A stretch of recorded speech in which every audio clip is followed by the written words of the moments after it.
Halo semuanya, kami dari kelompok 4 Ilmu Pemerintahan kelas 6A. Saya Afifah Zulfika. Saya Niken Agustin. Saya Anissa. Dan saya Novi Fitriani. Kami akan membahas mengenai kedaulatan pangan di Indonesia. Pertama-tama, apa sih yang dimaksud dengan kedaulatan pangan itu?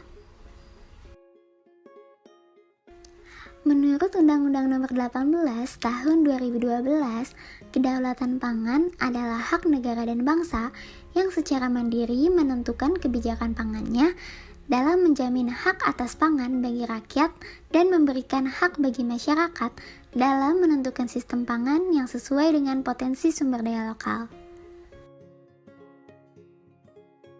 Selanjutnya, terdapat 3 pilar yang mencerminkan kedaulatan pangan. Yang pertama, ia tidak berorientasi kepada harga murah, namun menyesuaikan dengan mekanisme pasar. Yang kedua, pengelolaan usaha pertaniannya berorientasi kepada keunggulan daya saing. Dan yang ketiga, ia memiliki kemampuan daya beli yang tinggi. Selanjutnya mengenai kebijakan kedaulatan pangan, bahwa konsep kedaulatan pangan secara resmi telah menjadi tujuan dan juga pendekatan dalam pembangunan pangan nasional, sebagaimana tercantum dalam UU Nomor 18 Tahun 2012 tentang pangan.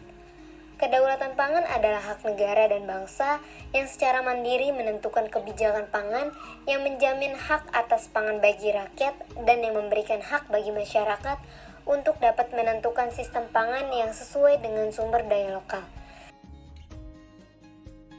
Terlihat bahwa ada 2 pihak terkait kedaulatan pangan, yang diantaranya yaitu yang pertama, negara yang memiliki hak secara mandiri untuk menentukan kebijakan pangan yang menjamin hak atas pangan bagi rakyat. Dan yang kedua, masyarakat yang juga berhak menentukan sistem pangan yang sesuai dengan sumber daya lokal. Indonesia setiap tahunnya selalu melakukan impor beras dari beberapa negara ASEAN, yang diantaranya dari Vietnam dan juga Thailand, untuk memenuhi kebutuhan secara domestik. Menurut data BPS Oktober 2019, beras impor dari Vietnam dari tahun 2017 sebesar 16.599,9 ton, hingga di tahun 2019 menjadi sebesar 767.180,9 ton. Sedangkan impor beras dari Thailand di tahun 2017 sebesar 108.944,8 ton, hingga di tahun 2019 menjadi sebesar 795.600,1 ton.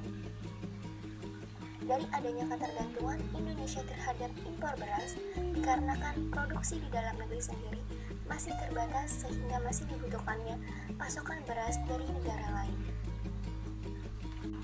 Pada bulan Maret 2021, ketika pemerintah menyatakan akan melakukan impor beras di saat petani sedang masa panen raya, hal tersebut menjadi berpengaruh terhadap penjualan gabah dari para petani di dalam negeri.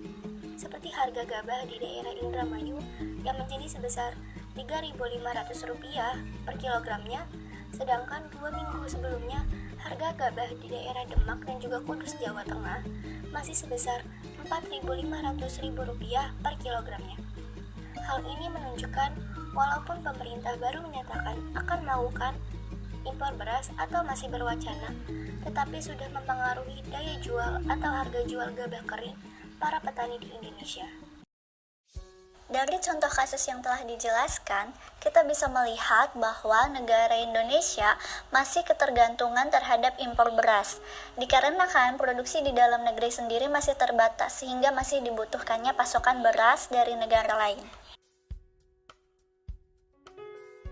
Sebenarnya, kita bisa melihat bagaimana keadaan pangan di suatu negara itu dapat dipengaruhi oleh 2 pihak.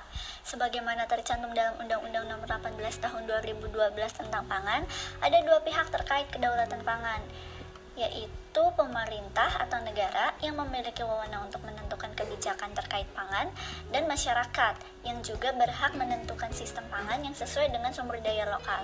Artinya, pihak inilah yang dapat mempengaruhi kondisi kedaulatan pangan di suatu negara, terutama negara, sebagai pihak yang berwenang dalam menentukan kebijakan. Pada dasarnya, tata kelola pangan Indonesia tentu dipengaruhi oleh situasi pangan dunia. Dunia yang mengalami krisis pangan pada tahun 2008 lalu, kini kembali dihadapkan dengan ancaman krisis pangan lanjutan. Pandemi COVID-19 menyebabkan arus perdagangan pangan dunia terganggu, cenderung melambat, bahkan bisa saja terhenti. Karena itu, banyak negara lebih mengutamakan kebutuhan pangan dalam negeri ketimbang melakukan ekspor. Di mana sejak tahun 2012 sampai dengan tahun 2020, GHI Indonesia mengalami penurunan sebesar 4,0 dari 23,1 menjadi 19,1. Meski menurun, patut kita cermati bahwa pada tahun 2019 lalu, level kelaparan kita sempat tergolong dalam kategori serius. Bahkan posisi Indonesia juga masih berada di urutan ke-70 dari 107 negara dalam hal kelaparan. Tentu saja hal ini harus diperhatikan. Masalah kelaparan begitu dekat dengan kemiskinan.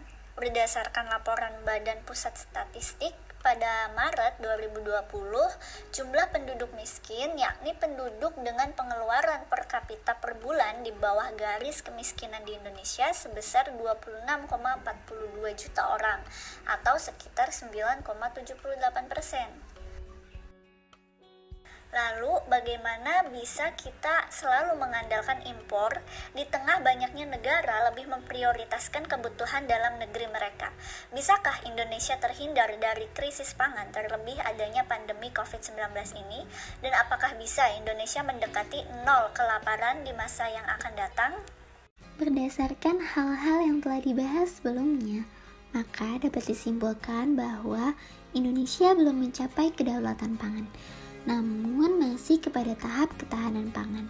Hal tersebut dikarenakan angka kemiskinan Indonesia masih terbilang tinggi, ditambah dengan situasi COVID-19 saat ini. Namun, pada hakikatnya, upaya kedaulatan pangan sebenarnya berkaitan dan dipengaruhi oleh pemimpinnya. Hal tersebut dikarenakan pemerintah yang menentukan kebijakan kedaulatan pangan. Sebagai penutup, semoga pemimpin saat ini maupun calon pemimpin di masa yang akan datang dapat melihat kedaulatan pangan secara lebih serius dan mengambil keputusan dengan bijak untuk meningkatkan perekonomian di Indonesia. Cukup sekian dari apa yang telah dijelaskan oleh kelompok 4. Terima kasih.